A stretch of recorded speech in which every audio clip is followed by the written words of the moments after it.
This comment reads, I'm sorry, tired of the excuse of bad experiences. That's life. Suck it up and move on, especially if you're in need of mental health care or healthcare in general. Speak up for yourself more.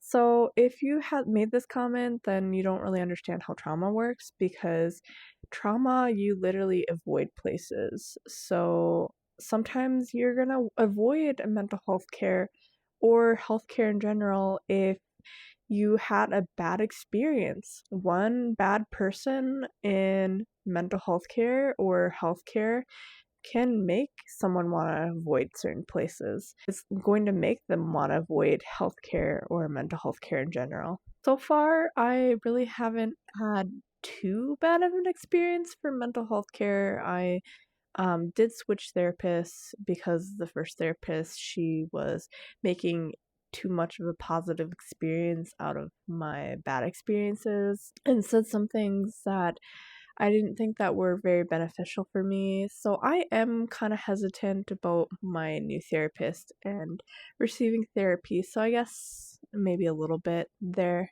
but for healthcare though, I really just don't want to go back to the doctors because I did have a bad experience in the ER. Um, so I was experiencing a migraine. I didn't really know that it was a migraine at all at that time. And I was experiencing confusion, pain. I was also experiencing blurry vision and I was just a little disoriented that it was difficult to walk.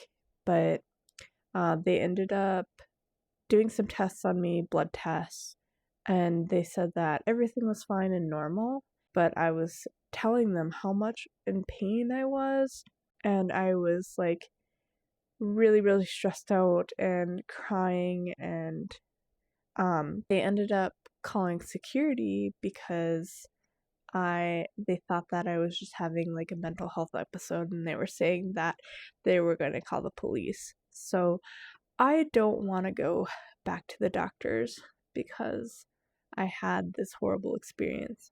So people just can't suck it up and move on after traumatic experiences like that.